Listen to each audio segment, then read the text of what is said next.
Bharatiya Janata party द्वारा रानी अहिल्याबाई होलकर जन्म त्रिशताब्दी स्मृति वर्ष अभियान के तहत बिलासपुर जिला के घुमारवी में जिला स्तरीय कार्यशाला का आयोजन किया गया।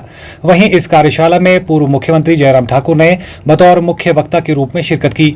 साथ ही पूर्व कैबिनेट मंत्री राजेंद्र गर्ग, बिलासपुर सदर विधायक त्रिलोक जम्वाल व झंडुता विधायक जीतराम कटवाल सहित पार्टी पदाधिकारी व कार्यकर्ता मौजूद रहे। वहीं कार्यशाला के पश्चात जगन पैलेस से गांधी चौक तक सिंदूर यात्रा भी निकाली गई।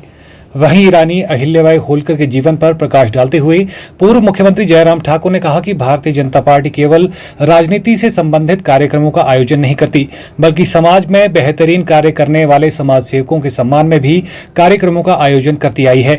और इसी के मद्देनजर 31 मई को रानी अहिल्याबाई होलकर की 300वीं जयंती के उपलक्ष्य पर घुमारवी में जिला स्तरीय कार्यशाला का आयोजन किया गया है। वहीं चीफ इंजीनियर विमल नेगी की मौत की जांच को लेकर डीजीपी बनाम एसपी शिमला के बीच चली जुबानी जंग को लेकर पूर्व मुख्यमंत्री जयराम ठाकुर ने कहा कि प्रदेश सरकार इस मामले की जांच में विफल साबित होगी।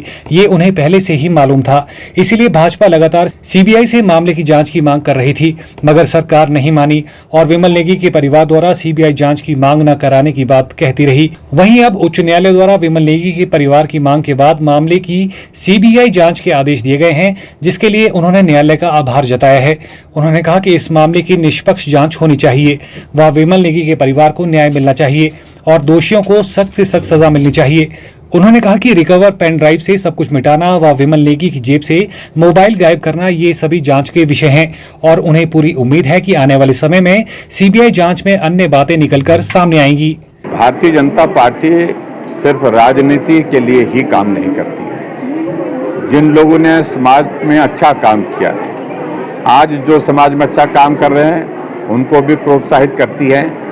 जिन्होंने बहुत संकट में बहुत पहले बहुत अच्छे काम किए हैं उनको भी याद करती है, उनके योगदान को समाज तक पहुंचाने का काम करती है, उनसे प्रेरणा लेकर के काम करने का हमारा एक लक्ष्य रहता है। और उसी दृष्टि से मुझे इस बात की खुशी है कि हमारी पार्टी के नेतृत्व ने तय किया कि अहिल्याबाई होलकर जी के जीवन से बहुत सारे प्रसंग हमारी मातृशक्ति को और हमारे आज के इस युवाओं को मिलते हैं।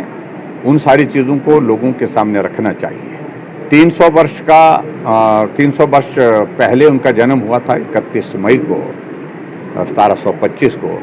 तो वो दौर मुझे लगता है कि आज के इस दौर के साथ अगर हम उसका कंपैरिजन करें, साधन की कमी, सुविधाओं की कमी, लेकिन उसके बावजूद एक गडरिया परिवार में होने के बावजूद, किसान परिवार में होने के बावजूद, वो एक जो है वो शासक के रूप में किस प्रकार से उसने काम किया, वो उदाहरण आज के दौर में हमारे समाज के लिए बहुत प्रेरणादायक है। किस प्रकार से उनने संचालन किया एक वहाँ पर अपने उस रियासत में, और उसके साथ साथ में जो रिफॉर्म्स उस वक्त लाए वो ज़्यादा बहुत महत्वपूर्ण है।